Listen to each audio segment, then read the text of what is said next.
All right. Hello, folks, and welcome to another edition of the Binding Status. It looks like we've already got a number of folks who showed up early today, so I'm excited to get started. My name is Dan Mangum. I'm a maintainer of the Crossplane project, along with some other awesome folks and some great community members. And I host this show every 2 weeks. And we typically either dive into specific Crossplane concepts, look at different things going on in the community, or have folks on from other cloud native communities to talk about the projects they're working on and how they integrate with Crossplane. And today, I am joined by Kasey, who is a coworker of mine at Upbound and works on Crossplane as well. Kasey has specifically been working on provider-terraform-vsphere and all of the machinery around making it a reality. And there's a lot of different moving parts to this. There's some really great engineering work that we're going to explore today. But we are super excited to have Kasey on the show. Kasey, do you want to give us just a little bit of context on your background? Where you've worked in the past, what kind of things you've worked on, and what you're interested in? Yeah, I've been working in startups for about 15 years, and not startups about 5 years before that, and pretty small ones up to bigger ones. I've done a lot of work in more on the side of like data platforms and other kind of different backend architectures, not so much purely infrastructure. So Crossplane is the first time I've worked on something that is really focused around infrastructure. Cool. And yeah, a lot of the work that I've done at Upbound has actually been, like you said, focused around all this code generation stuff. And so, yeah, in a way, I've been kind of existing within the external client architecture and haven't even like touched a ton of Kubernetes. So it's mostly just been like digging in through layer upon layer of Terraform and code generation. Yeah, it's super interesting, and this is kind of an area I think of the Crossplane community that not too many folks are super familiar with. So I'm really excited that we get to explore it today. I know through some of this, there was like a little bit of kind of like type theory with understanding how Terraform represents things and translation between the two different representations of the Kubernetes API and the Terraform plugin API and that sort of thing. Did you have any background before this in kind of like working on things like type systems or languages or compilers or anything like that?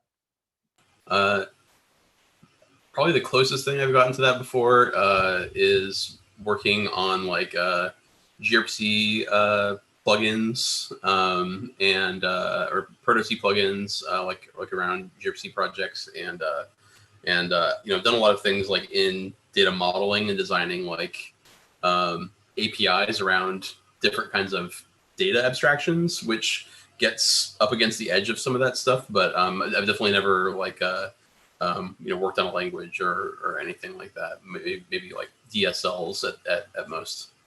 Awesome. Well, definitely, you definitely built some stuff that seemed like you had some experience in that area. So it was super cool to see, and we're gonna look at a little bit of that today. Before we jump too far into that, I did want to say hello to everyone who's introduced themselves in the chat. So it looks like we have David joining from Sweden. Welcome, David. We have Jared joining from San Diego.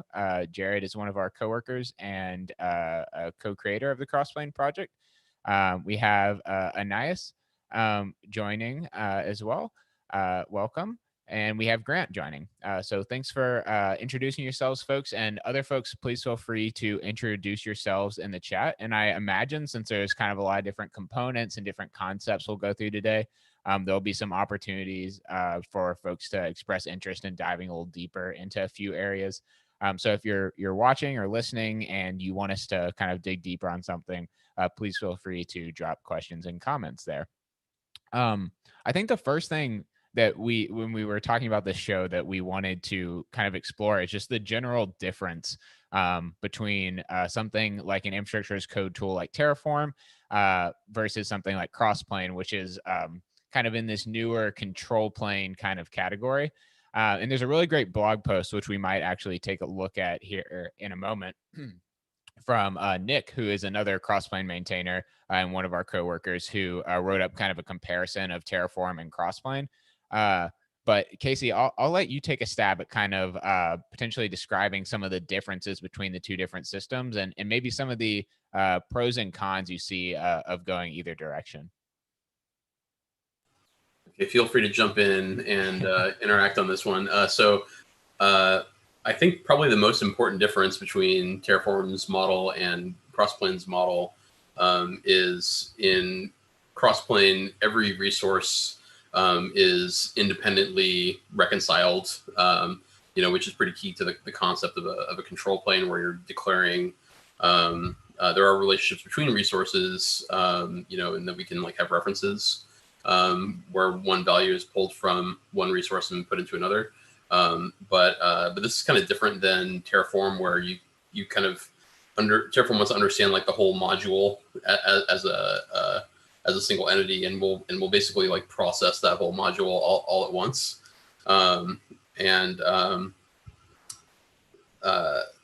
That has important implications for state. So like the state of every resource in Crossplane is sort of independent. This came up a lot when we started talking about backups. Like with Terraform, you have like a pretty discrete boundary of like I'm making a bunch of state changes and now I'm done and here's the results. And with Crossplane, because things are reconciling all the time, you don't really know. We basically have to rely on statuses to understand like what the state is of each individual thing. But that also has the advantage of like you aren't like blocking until the whole thing is finished. Yeah, I think that's a really good characterization, and I guess like two terms that seem like they come up a lot when talking about the crossplane model is potentially loose coupling, which kind of you were talking about there, with the resources all being independent but having relationships between each other, as opposed to, I like to envision kind of like the Terraform module approach is kind of thinking of it like compiling a binary, like it builds into this single unit to be deployed, where Crossplane has some ways to relate resources together, but those still, basically are operated on individually. And the other term that we hear a lot is eventually consistent, right? And you were touching on that as well. One resource that is not dependent on another is not constrained by that other resource being provisioning. So even when we aggregate these small building blocks into larger, higher level concepts, they'll progress at their own speed, and there's no delay between parts of a system becoming ready, as opposed to the entire thing. And if you want some of that, kind of like single unit when it comes available thing, composition allows you to do some of that. But today we're mostly going to be looking at more of the managed resource level, which is those granular resources. I am going to go ahead and share my screen here for a moment, and we can take a look at a little bit of the blog post that Nick put together that we were referencing earlier. So this is the blog post, Crossplane versus Terraform, very aptly named. But there are a few things I wanted to point out as kind of like follow-on effects of some of these concepts that Kasey was talking about. They're basically the different section headers here. One of them being collaboration. So when you think about Crossplane being built on top of Kubernetes, another advantage we get is standardizing on the Kubernetes API. So things that kind of like fall out of that are ability to use RBAC, ability to interact with other projects that standardize on the Kubernetes API, ability to set common policy for both your infrastructure and your workloads. So I like some of the things that Nick calls out here, especially related to, I'm not sure where the exact sentence is here, but Nick makes an assertion about kind of bringing the level of permissioning to the level of abstraction. So I think about this a lot with what Kasey was describing there is kind of like a Terraform module, where it takes these different providers similar to Crossplane, and it aggregates them up into a single unit module that a user potentially interacts with, right? So maybe some infrastructure admins within your organization write a module that is backed by a number of different providers. And a developer comes along and they just interact with that module, which has a really simple interface. So they don't have to understand all the implementation details. And that's great. However, in that model where you're kind of doing this like bulk execution or this single unit execution, filtering that permissioning down, you have to have all of those permissions at the granular level, right? So for instance, let's say you want to create a database and an EKS cluster on AWS. If you're going to execute that Terraform module that kind of gives you that friendly interface, you're going to need the permissions to create those resources, right? You're going to need some sort of AWS credentials that allow you to do that. Crossplane instead is saying, we have an operator, a controller, a provider, is what we call them, that has the permissions to take these actions on your behalf. And your permissioning is actually at the abstraction layer. So we have this way of associating resources together, but we say you have permission to create the abstraction, and us as the infrastructure admin or SREs, we are in charge of defining what that translates to, and then giving permission to the operator to have those granular interactions. So that's a big difference I see. Another one that is definitely very related to that is self-service, right? So we're talking about developers having this kind of friendly interface, once again presented by composition. If you had to have all those different permissions, it's a less friendly experience. Also, just the difference between a kube control apply of a single object versus executing a Terraform module, or a TF plan, TF apply. Even if you're not actually provisioning those granular resources, understanding what's happening behind the scenes is kind of important, right? Because you're running it on your local machine, so you may need to troubleshoot that. Whereas Crossplane just kind of says, create this object, and then we'll map it to the things that the infrastructure admins are going to care about. So that's a little bit of an overview, maybe, of some of the differences of the overall module. Looking a little more at the technical differences, a lot of folks notice right off the bat that if you look at Crossplane or you look at Terraform, we have a bunch of different providers. So for instance, if we look in the Crossplane provider or the Crossplane organization, we have some of the major cloud providers. If we look over in Crossplane Contrib, we're going to see things like provider-terraform-vsphere, which we'll talk about today, IBM Cloud, many others. And there's also some that aren't in this lineup here. And if we look over at Terraform, and I haven't looked at this in a bit, so Kasey's probably a little more in tune with it than I am, but let's just go and browse providers in their registry. You're going to see similar things, right? AWS, Azure, and GCP.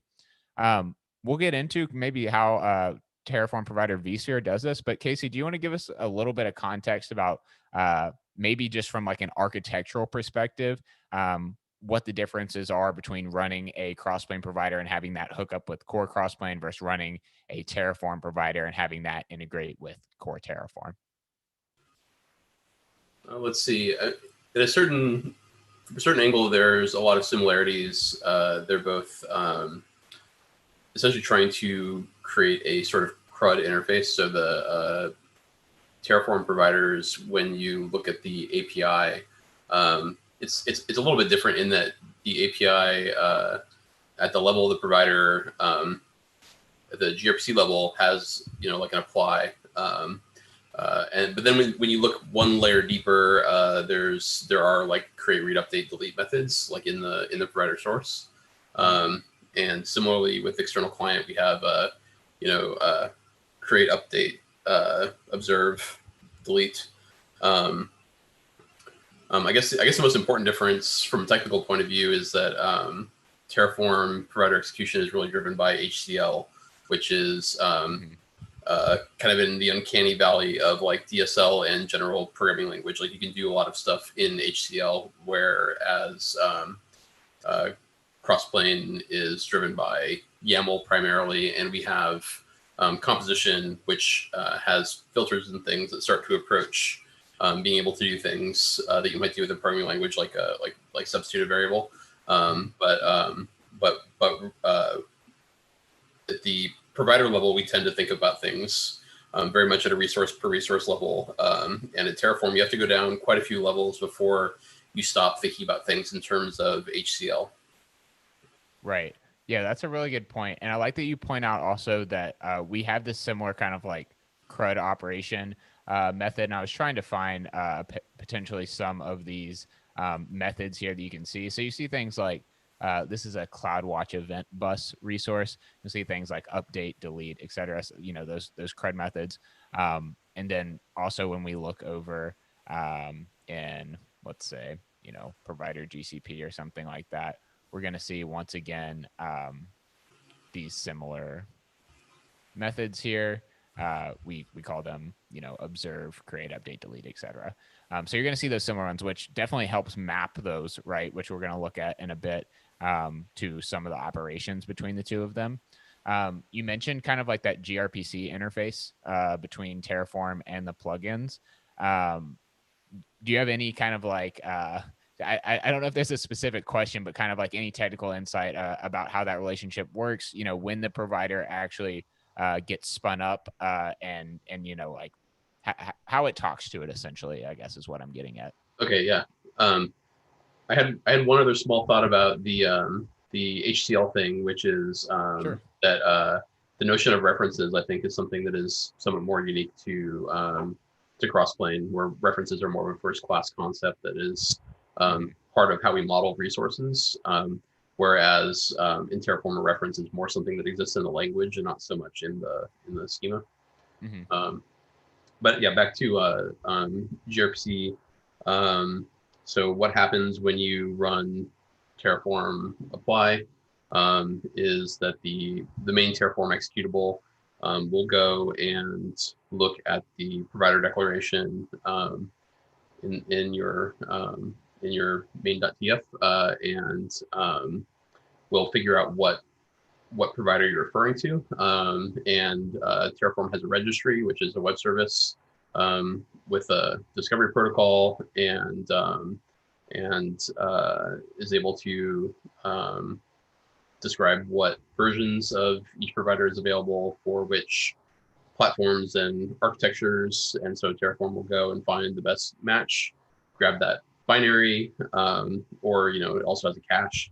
The binary might already be there. And then it will go and fork and exec the provider binary. And the provider binary is running a gRPC server under the hood. And there's a little bit of kind of undocumented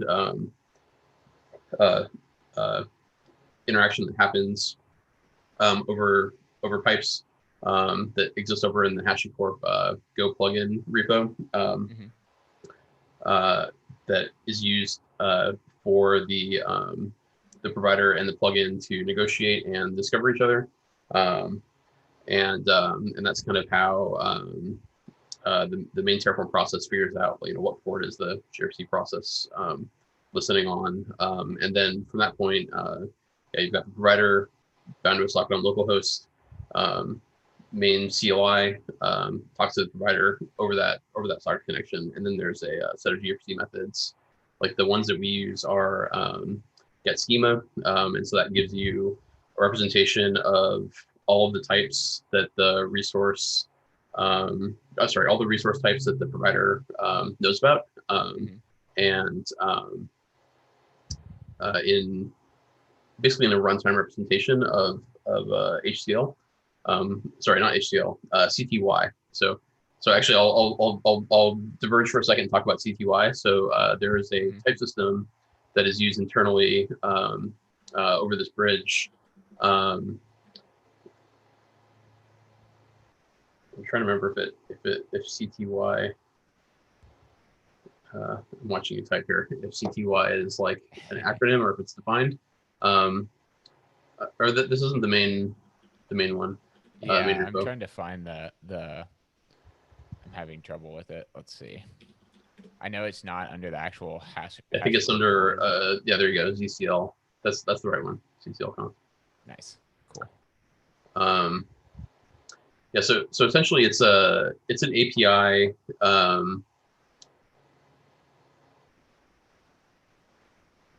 For describing a type system, and then it has a runtime representation as Go types that can be marshaled and unmarshaled through gRPC. So on the other side of the pipe, what you get basically is big Go data structure that has attributes and nested blocks.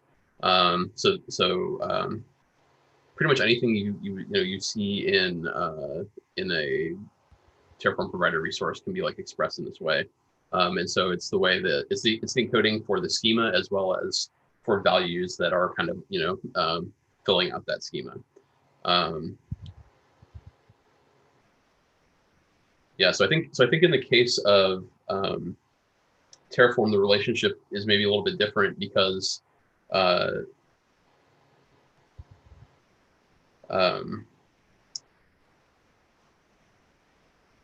Terraform runtime doesn't really know about the types in advance. So it is more kind of tightly bound to the HCL structure in the way that Terraform interacts with the provider. Whereas what we do is ahead of time at the code generation stage, we look at the schema from the provider. We generate Go types that represents. I guess maybe I'm jumping ahead a little bit here, but we do you want to should I jump into that or Yeah, sure. I think I definitely want to talk about it. okay. I one of the things that this kind of like makes me think about, right, when you're talking about this, just to have a little tangent here, is kind of like in our crossplane providers, dealing with known types versus unstructured ones, right? So some of them we have the ability to, actually have the Go structure defined and take the JSON or YAML and turn it into those. And then on some types, we say, at runtime, we're not actually aware of what it is, but we know it'll fit this general shape. And CTY is kind of a way to define that general shape. Is that a good characterization? Yeah, I think you could say that maybe it fills a similar purpose to like JSON schema, at least from the perspective of how schemas are described inside of Terraform. Gotcha. And one of the other things before we jump a little bit more into how CTY is used, I wanted to mention specifically some of the things that you called out about how Terraform works. One of them being these fields here saying like the required Terraform version, as well as instantiating provider AWS. And I believe somewhere you could also say the version of AWS you want. That's pretty similar to something like configuration packages in Crossplane, and we can actually look at just how similar they are in terms of version declaration and that sort of thing. You'll see we have Crossplane version range and different provider version ranges. So you can kind of think of this as a module. The difference is with the Terraform module, right? You're actually building all these things into a single deployable unit. With configuration packages in Crossplane, you're just defining an API that's available to you. So, I guess you're sort of doing that with the Terraform module as well. But executing a configuration package or something defined by it, and a configuration package may have, multiple different entry points or XRDs. You're just saying like this is available to you, and creating one of these instances is not the entire thing, right? We don't aggregate all the controllers up to reconcile this one unit. It's just a translation layer to be able to talk to these managed resources individually. The other thing I wanted to call out that you made a specific point about, which I haven't really thought about, is the difference between how references work, or how data is plugged between different individual resources between the two. So if you look at something like it's not really a reference, I guess, as you're saying, in Terraform, but basically what you're saying is I want to compile this language right into these resources where it's actually populated, right? So we're not saying this is an image ID ref. We're saying this is an image ID. Please put the value here, right? And the language is compiled into this actual AWS launch configuration. Whereas with Crossplane, we're actually going to create, let's say, an AWS launch configuration with a reference to the other object. And those are kind of like intrinsically linked together, right? And as they kind of change, Crossplane adapts to that. And so we do end up, populating the image ID in this case, but we also preserve that reference and the relationship between those two objects. Whereas the output of a Terraform module is going to be these two objects with the data populated. And you kind of have that luxury in Terraform, right? Because it is a one-off. It's not constant reconciliation. We don't need to really preserve those relationships between them. But it also means that when you traverse that kind of tree of resources, you don't have that reference preserved unless if you have, kind of the source for the module.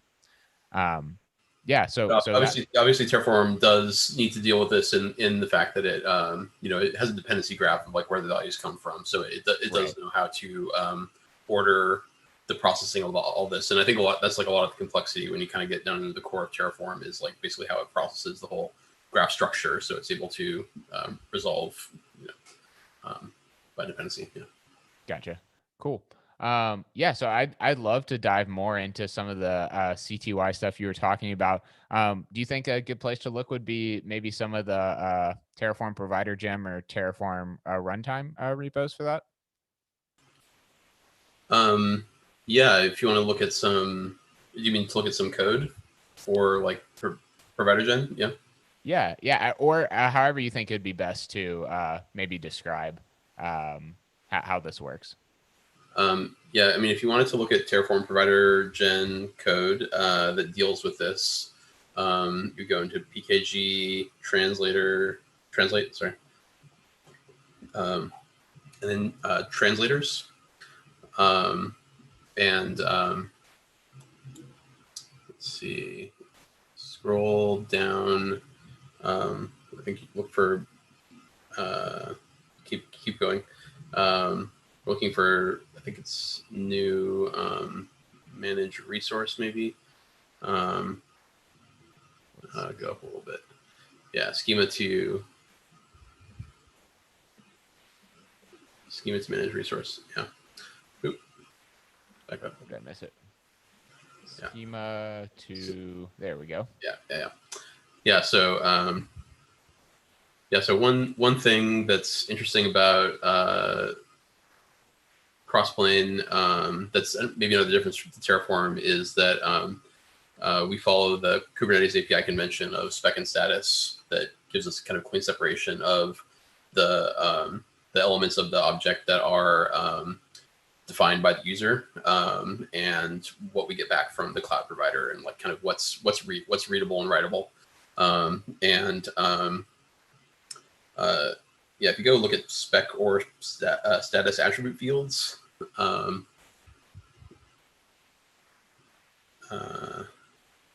You mean in here or in an actual representation? Basically part of the CTY part of the type system of the schema types. Sorry, I'm watching you click. Is a set of attributes of whether a value is computed. I'm trying to remember the exact names of these attributes. Look for computed. All right. Let's see. Attribute data computed. Yeah. So we have, they can be required, optional, computed. And so basically we just have like a heuristic in here. If something is required or optional, from what I've seen, that basically means it's something that can be specified by a person. And otherwise it is something that is probably computed by the cloud provider. And so we kind of make this upfront allocation of the schema, based on those attributes. Gotcha. Yeah, that makes sense. So if we have this like computed field, then if it's required or optional, then that obviously indicates, right, that someone's going to need to provide that, or it's going to be something that's defaulted to or isn't required for provisioning it. And otherwise, it would just be at provider, right, which is how we reflect the status. Makes sense. Right. Yeah, and then so spec or status attribute fields. So you have two different types of fields in a Terraform resource, and you can kind of see it when you look at documentation for resources that some of them are, some fields are flat, they're a simple value, and some fields can actually like contain fields, contain more fields, and that can be arbitrarily nested. And so those nested types are called blocks, and the other types are called attributes. And so so a lot of this process of kind of traversing this type system is rolling through the attributes and then recursively going through the blocks. Yeah, a lot of what this file is doing is I have another module in here. There's another module in the package. Sorry, up one level so generator. So generator has a kind of basically a sort of Go type system. So you go like types. This is where we're basically building out our representation that we're going to use to actually generate Go structs. Mm-hmm. And so yeah, a lot of what the translate module is doing is encoding the knowledge about like how to traverse a Terraform schema and translate that into these structures that represent the actual Go code that we want at the end of the day. And then this package also has the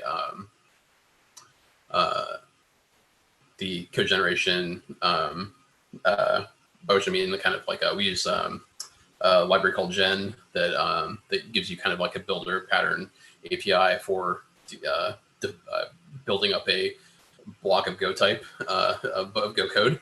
Right. And so I started out the project using Gen, but Gen mostly wants to handle entire files, and I found it to be sort of difficult to read in places. So later on, once I got past generating the Go types, which are like other Crossplane types, we generate the Go types, and those have annotation for controller runtime, like comment annotations for controller runtime, and then we run that through controller runtime generation toolchain and Crossplane AngryJet in order to like generate the other methods that allow them to fulfill the interfaces that are needed by controller runtime and Crossplane runtime. And so the interfaces that we need for beyond all that are to interact with the Terraform provider. We need to be able to like serialize and deserialize from the Kubernetes type over to the CTY type system. And we need to be able to compare two instances of an object to determine if it's changed, and figure out, if do we need to late initialize it, and we need to update it. So when we go through our kind of like read update loop, we need to be able to compare two versions of the values.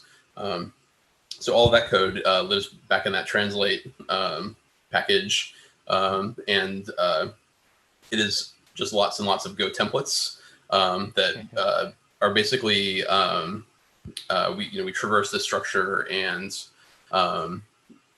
based on the type that we're looking at, is it a primitive type? Is it a list? Is it a set or map? And what types of values does it contain? We generate these different functions. So anytime we encode, decode, or compare, we basically go through like a function graph. So we generate a function for every. You think of it as like a function for every node. So which could be easier to see if you looked at some generated code maybe. But so if you have an object and it has an attribute that's another object, that attributes will get its own function, and it will basically like traverse down through these functions to encode, decode, and compare. Yeah. Right. So what we're looking at here is the output, right, of running that Terraform ProviderGen. I think something you brought up there is really important, and this actually, before you kind of took me on a walkthrough of how this all works, I wasn't aware of the actual point at which we were doing the evaluation or maybe comparison would be a good point. So, thinking about all the different kind of like representations of data we have in this provider flow was really important for me, at least to be able to wrap my head around what's happening. And so, on the first part of that, we have, YAML, right? So we as a user write YAML files, and then we send those off to the API server. The API server, if our provider has registered a list watch on that type, is going to notify it and say, hey, here's some YAML that we have. and when we receive that at the provider level, the first thing we have to do, and this is what we do in all providers, is take that YAML, which is a variation of JSON, and unmarshal that into a Go struct, right? And so then we have a kind of common way of operating on that. So we've taken it from data and moved it kind of into more structured data, if you will, that we can operate on. And in a normal provider, or maybe a traditional provider in Crossplane, we perform all sorts of methods on that. And the way that we compare that with the cloud provider is we have a similar representation of Go structs that the cloud provider SDK provides. And we bring the data from the cloud provider, and we compare those. Well, we first convert them to a common Go struct, and then we perform comparison between the two, right? Here instead, we're bringing it to the Go struct, and then am I correct in saying that we are converting that to CTY and performing the comparison at the CTY level? Or is that correct? Or do we bring the CTY from the plugin and then do the comparison once again at kind of the Go struct level? Yeah, because we always start with an observe. So in the observe step, we go from CTY to our generated Go types. And then if you just change encode.go to, that's probably easier, to compare.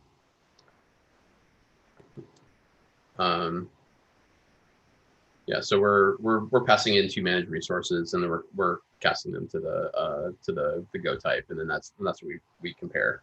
So basically we follow the same kind of like nested traversal pattern as the other generated method sets, but at each level we're passing through the before and after, and comparing their values, and then basically accumulating a Boolean of like, did something change? Right. Okay. So that helps a lot for me. So the first thing you're saying is, we're notified by the Kubernetes API server. It says, some create, update, delete happened on this object. First thing we do is we observe. So we say to the Terraform plugin that's running alongside our provider binary, we say, hey, let me know what this resource looks like on the external cloud provider. And we just kind of send it that message, right? And it performs all the operations, right? Because that's what's already encoded in there. That's what the purpose of these plugins are, of reaching out to the cloud provider. And then if that object exists, right, it's returning that to us in its CTY form. Or is that correct? Yeah. Yep. Okay, cool. So, and then I see, and then we bring it to the Go structure and do comparison. And then if there's differences, right, if it doesn't exist, we'll call create and then update and delete, etc. Yeah. And I wanted to clarify one thing, just because I realized that it might've been confusing the way I said it initially about CTY. Is there's kind of another layer on top of CTY with Terraform resource schemas. So we saw it when we looked at the translate package, where you have like a schema type, and then it can have attributes and blocks. Those are kind of like another layer on top of CTY that are actually specific to Terraform, whereas like CTY itself is a little bit more generic. Cool. All right. Well, I think that did a lot. We're already 40 minutes into this, and I know I said before that we would not have trouble filling time at all. And so definitely nothing to worry about there. I do want to kind of like move into, since kind of the headline thing of this, right, is showing off this this example that you've built, right? And I call it an example because all of this machinery being the Terraform ProviderGen, as well as Terraform runtime, which is what the provider is built on. So first we generate all of the types and method sets and that sort of thing. And then we also have Terraform runtime here, which is this common knowledge, right? Which can be common because of what we just described of the comparison and talking to the plugins. And we have this component that can be reused within all the different providers.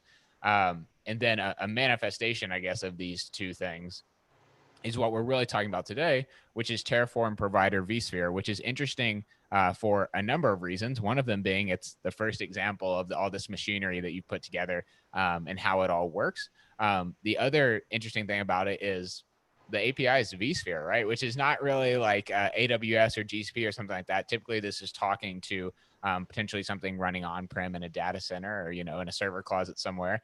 And that's a big part of Crossplane that I think we're trying to push more towards the forefront, is that any API is available to you to write a provider for. This one happens to be for VMs and other different types, and it happens to be generated by Terraform. But this is a great example of like the robust extension system of Crossplane and how it can be utilized. Do you want to talk? I'm going to be honest. I'm not super familiar with vSphere, and we've been working with this provider over the last couple of days, and I still am not super familiar. So that's probably a shortcoming on my part. But could you tell us a little bit about what vSphere is like? There's probably a lot of folks in the audience who know what vSphere is, and maybe it hasn't really required that much actual Well, knowledge yeah, of it I for want to you. say But this is kind of the beauty of this project, is that I don't really know very much about vSphere. right. So the one thing that I did that was outside of this tool chain to verify that things were basically working was I used vcsim, which is a vSphere simulator. But my understanding is there are several different APIs, different generations of APIs for accessing vSphere, and using it to manage virtual machines and the things that you kind of need around virtual machines, like organizational concepts and yeah, as you can see here, clusters, data centers, data stores. So yeah, but I'm definitely not I've never touched a real vSphere system. I basically existed purely with vcsim here. Gotcha. And we'll see that when we go and run the provider. Awesome. Well, sounds good. Yeah, and maybe someone, if you're in the chat and you're a vSphere expert, feel free to let us know what it does. We'll let you know one thing: you can orchestrate it via Crossplane. But we've definitely had folks in the community and that sort of thing ask for this sort of functionality, so it's definitely cool to see it supported. But yeah, like I said, we're pretty far along in this show, and we really want to show off this demo that we've been doing a little demo-driven development on. So I'm going to go ahead and stop sharing, and I'm going to let Kasey kind of drive it from here. And I may commentate a little bit on some of what you're up to. But looking forward to see this thing in action. Yeah, let's do it.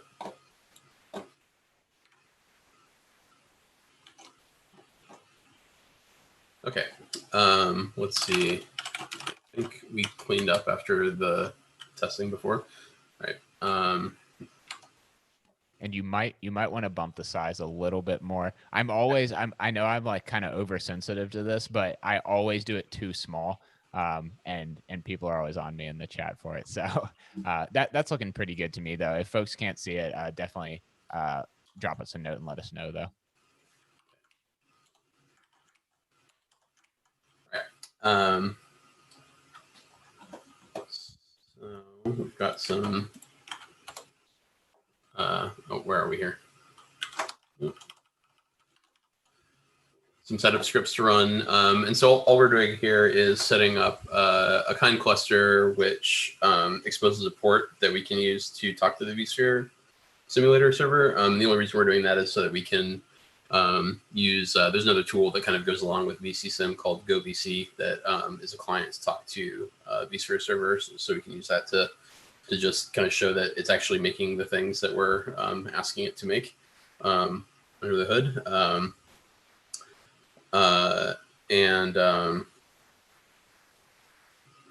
So it looks like, what's this? Let's see. Kind registry already. Oh, I think you have your Docker kind registry. The container wasn't killed, even though the kind cluster was cleaned up, probably. Oh boy. Not A, just regular PS. All right. Yeah, so I think you'll have to kill the kind registry, and I guess the kind cluster. Although it may work fine. Yeah, you'll see that kind registry has been up for about an hour. It says. Okay.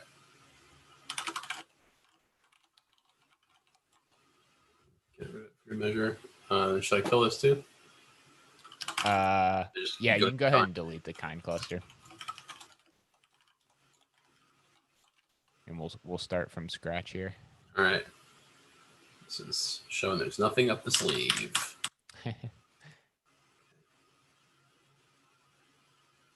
All right. And you'll see there, for folks that are watching, we created a cache directory. We're making use of some nice functionality of the Crossplane package manager, in that it maintains its own package cache. So basically, these really lightweight OCI images, you can store it in whatever medium you want. So when we run stuff locally, a lot of times we'll actually just create a local directory and mount it as a temp dir persistent volume on the Crossplane pod. And that allows us to, dynamically like put new packages in there and not have to load them into a registry and that sort of thing. Also, I see Ryan is in the chat and mentioned a nice 100 Days of Kubernetes series, which is another live stream that is awesome. Cannot recommend it enough. Great work on that. So folks should definitely check that out. I think there's a Crossplane episode on there as well.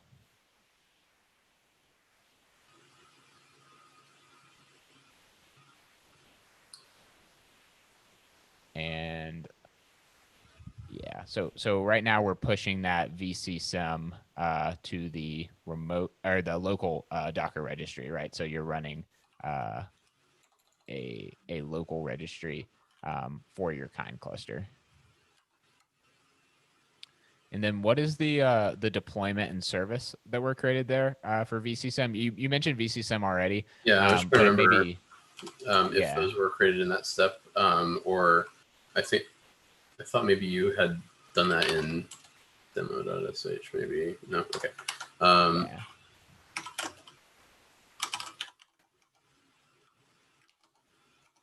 Yeah, so we just have a deployment running the vcsim server, and then there's a service that just exposes it as a cluster, sorry, as a node port service. Yeah, exactly. So, and Jared points out in the chat here, this is really helpful that we don't, I presume that vSphere is like fairly heavyweight given all the things that it encompasses. But just being able to run this really lightweight simulator in a deployment and then target that from the provider. I mean, we can take any kind of like API endpoint for the provider and we're just running this vcsim and cluster, which makes it super simple for this demo. Would be really amazing if all cloud providers would do this for all of their services. Yeah. Yeah, that would be wonderful. Yeah. So shout out to whoever wrote vcsim. That's very, very convenient. Let's see. Yeah, so next we're going to run demo here, and this is basically going to install. So Dan packaged up this as like a real Crossplane provider package. So this is going to install Crossplane and actually install that package. Yeah, and you'll see there the persistent volume and persistent volume claim. And then if folks want to try out, mounting your own package cache, you'll see that set package cache.pvc. You can use any persistent volume for that. So, you could use like an S3 bucket or something like that. So yeah, it's a fun thing to try out. Yeah, so for these generative providers, I decided where they just take a kind of simple username and password. Unlike most, so like a lot of the cloud providers have a credential file format, and that tends to be what we usually put inside of the secret. But in this case, we didn't really have that. Didn't seem to have that for vSphere. So we're just putting the password in a secret, and that's all we're referring to here from the provider config. So yeah.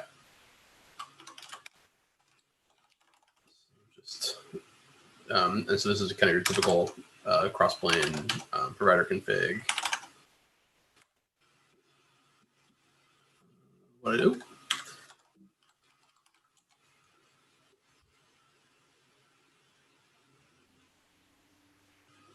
Let's see. So I think that we probably haven't installed the provider yet at this point. I ran demo.sh here. Yeah, it's not in the demo.sh, I don't think. Oh. I think if you check the README, I have the steps there. I probably should have just put it in there. The reason I didn't is because I didn't want to write the oh yeah, you're right. Wait.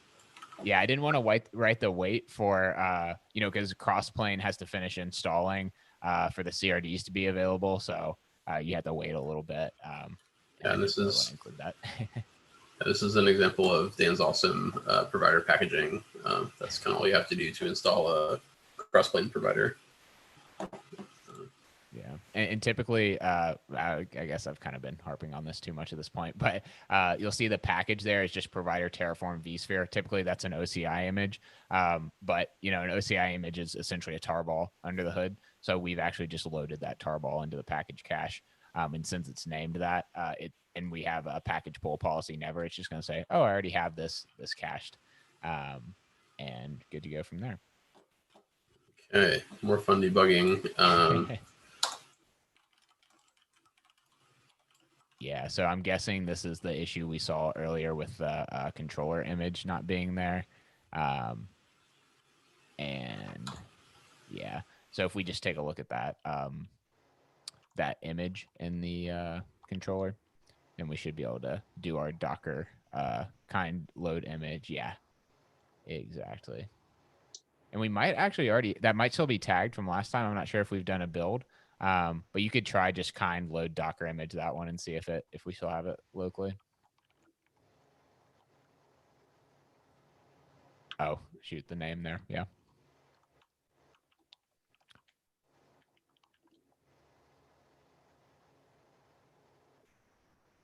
Cool. So it looks like it found it. So what Kasey's doing here, and we built this locally, right? We're not pulling it from remote, which we actually, I tested this out running with a remote, and it works fine with some of the intricacies of running a kind cluster on a Mac machine. It was a little bit easier to do the local build. But as we were talking about, we loaded the package image into the package cache, but it still has to pull the controller image, which is referenced from that package.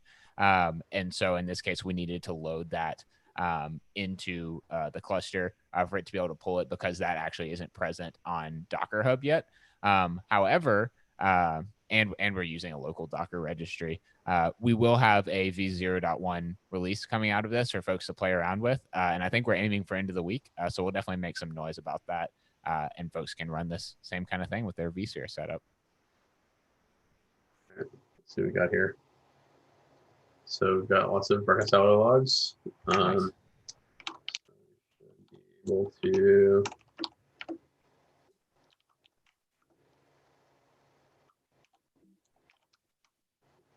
do a tag category, which is kind of the simplest thing we can make.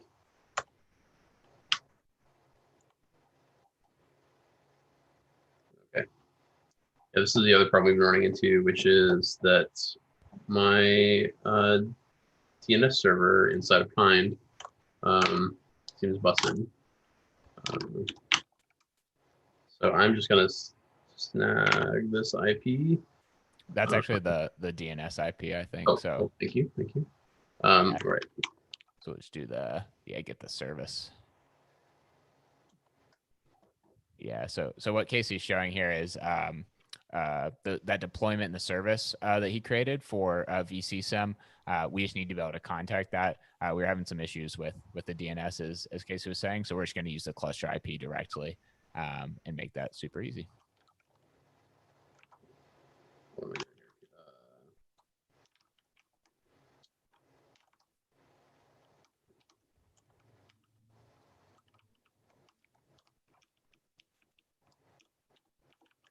Nice.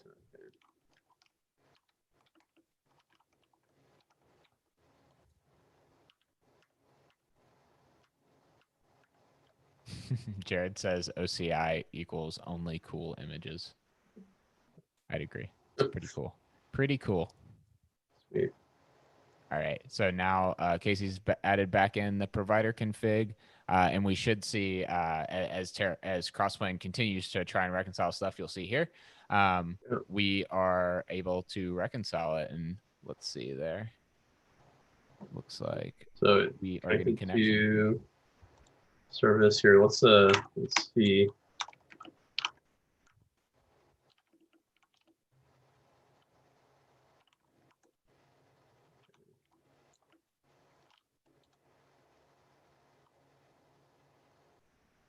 And where's, oh wait, that's not what I wanted to do.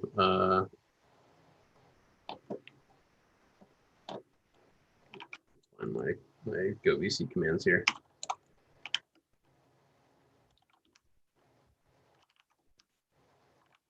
And what is Go VC doing for you here? So that's connecting to the vCSIM server running in the kind cluster. Nice. There we go. Okay, so that's the thing I asked it to make. I made it. Woo! That's what we want, right? Yeah. Yeah, and then I could let's see.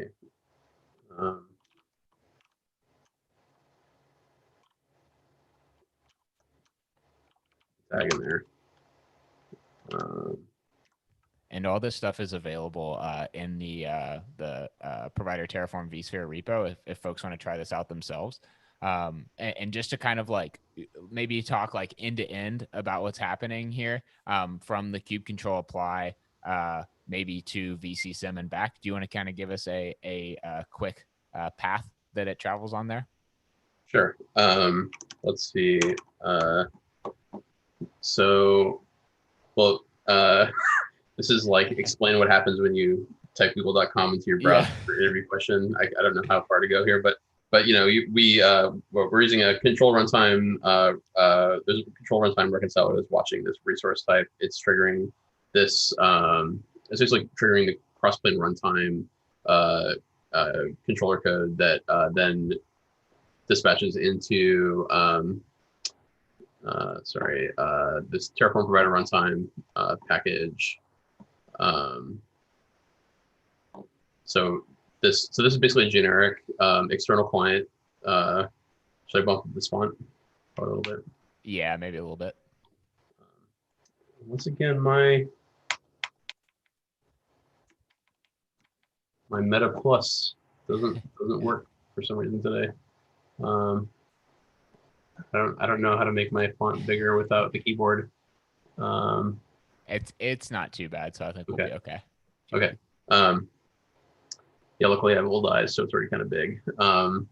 So external providers, you know, have observe, create, update, delete, and so we're coming in here when the generated main.go created an external created a reconciler for every resource type that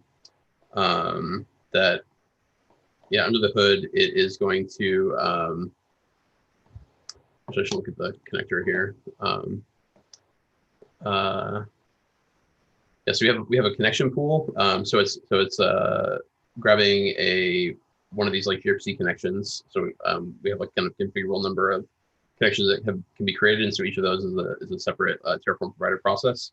And so grab one of the sockets, start talking to Terraform,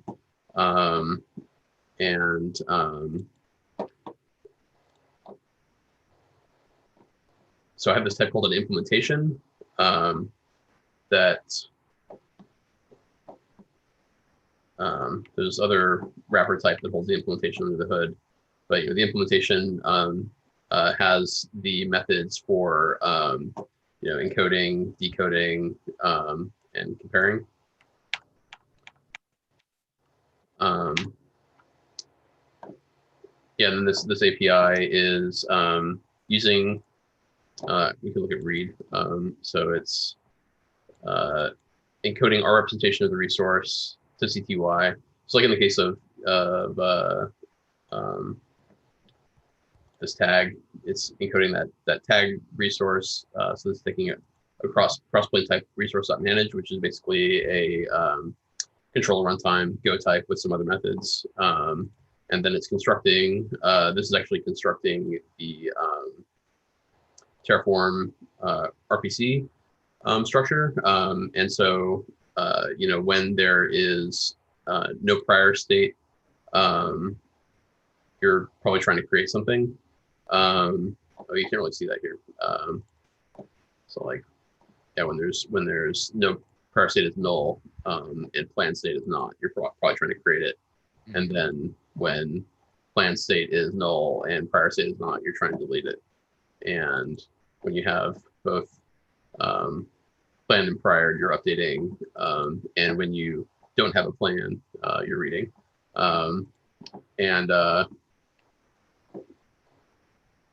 Yeah, so we call this read resource method. We take the result, the code CTY,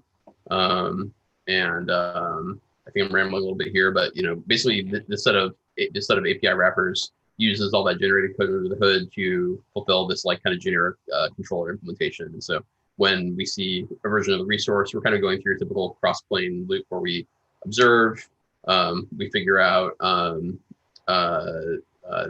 what do we need to do with this thing? Did it change? Like late initialization, did late initialization happen, which means we need to go and update our version of the resource because the cloud version has something that we don't have. And then, in the Crossplane runtime, we decide do we need to update it or delete it, or create it as well. Nice. So at kind of like a high level, it goes from your machine, Kubernetes API server, to the provider. Provider asks the plugin to observe this resource. So it talks over gRPC to that plugin. So they're running in the same container. That plugin reaches out to the external API, which in this case is vcsim, which is running in a different pod, different container, actually on the same node in a kind cluster in this case. vcsim says back, this is what the state of that thing is. In that first time, it's going to say it doesn't exist. That's communicated back to the provider. The provider says, oh, thanks for letting me know. Says back to the plugin, please create this for me. The plugin reaches out to vcsim, gets created. We get the information back, continue the reconciliation. Next time through, we're reconciled again, reach out to the plugin. We say, please let me know if this thing exists. It reaches out to vcsim. It says it does. We get it back from the plugin and we say, okay, are there any changes that need to occur? And if not, then, we're done. And if there are, then we say to the plugin, please make this change essentially. And that's kind of the high level flow there, right? Right. Cool. Well, that's definitely very useful, right? Because we are essentially offloading all of the logic, right, to actually do that create, update, delete to these providers that have been written, and there's been a lot of investment over the years. So it can really accelerate the growth here. So yeah, this is super cool to see. And as folks can tell from everything we've talked about today, there's a lot of machinery that goes into this, but it gives you a pretty clean interface, and you can see that this is pretty agnostic, right, about the plugin. And so while there are some different intricacies with different providers, this can generally be applied to many different services. So I know for one, I'm super excited to actually get a release out of this and have folks kind of play with it and see what areas need refinement. And then you could see very quickly that we could scale up quite a few providers based on this method. Indeed. Awesome. Well, Kasey, thank you for coming on today. This has been super helpful. I'm sure a lot of folks, we had actually quite a few watching live today, and I'm sure a lot of folks are going to look back at this as a reference for some of this machinery. And yeah, great work here, and it's super cool to see, and I'm sure it's going to benefit a lot of different folks. And we'll make sure to make some noise about it later this week when we have a release to show out. Awesome. Yeah, and I've got a backlog of documentation issues to work on in the next couple of weeks. So one of my goals coming up real soon here is to make it so that somebody else can easily run this tool and generate a provider. So yeah, look forward to that. Awesome. Sounds good. Well, thanks to everyone who showed up. We had a pretty active chat today, which we definitely really appreciate. Yeah, to anyone watching this later, hope you're doing well, and I hope folks have a good rest of the weekend.